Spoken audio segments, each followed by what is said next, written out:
السلام علیکم بچوں، آؤ مل کر اپنی حفاظت کریں۔ اس بارے میں ٹیچر بھی بچوں کو تربیت دے۔ اگر آپ کو اکیلے گھر سے باہر جانے ہو تو والدین یا گھر میں موجود کسی بڑے کو بتا کر جائیں کہ آپ کہاں اور کتنی دیر کے لیے جا رہے ہیں۔ اسکول، بچے، مسجد، کھیت، ٹیوشن اور مارکیٹ کھیلنے یا دوستوں اور رشتہ داروں سے ملنے کے لیے اکیلے کبھی نہ جائیں، اور بہتر ہے گھر سے باہر کسی بڑے کے ساتھ جائیں۔ اگر گھر میں سے آپ کے ساتھ جانے والے کوئی نہ ہو، دوست یا بہن بھائی کے ساتھ جائیں۔ شام میں جب اندھیرا پھیلنا شروع ہو جائے تو اکیلے گھر سے باہر نہ نکلیں۔ اپنے تمام دوستوں سہیلیوں کے متعلق اپنے والدین یا گھر میں موجود کسی بڑے کو فوراً بتائیں۔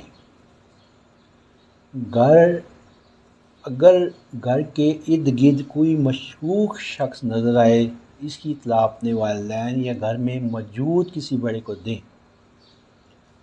اگر آپ کو اپنے اسکول، مدرسہ میں سے ارد گرد مشکوک شخص نظر آئے تو اس کی اطلاع فوراً اپنے اساتذہ یا اسکول انتظامیہ کو دیں۔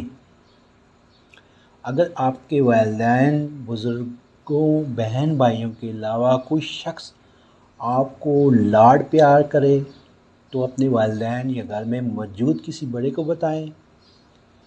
کسی اجنبی مرد، عورت، بچے یا بچی سے کوئی تحفہ، کھلونا، پیسے، کھانے پینے کی چیز سے گریز کریں۔ اگر آپ گھر سے باہر ہیں اور کوئی آپ کو پکڑنے کی کوشش کرے یا آپ کو اپنے ساتھ چلنے اور کہے یا ڈرائے دھمکائے تو شور مچا دیں اور ارد گرد موجود لوگوں کو مدد کے لیے پکاریں اور وہاں سے بھاگ جائیں۔ سنسان راستوں سے ہرگز نہ گزریں اور ویران جگہوں پر نہ جائیں، اور نہ ہی زیادہ دیر سڑک یا اسکول کے باہر کھڑے ہوں۔ اپنی ہر پریشانی اپنے والدین اور گھر میں موجود بڑوں کو بتائیں۔ اپنے والدین اور گھر میں موجود دیگر افراد کے فون نمبر زبانی یاد کر لیں اور وقت پڑنے پر ضرورت 15 یا 112 پر اطلاع دیں۔ شکریہ۔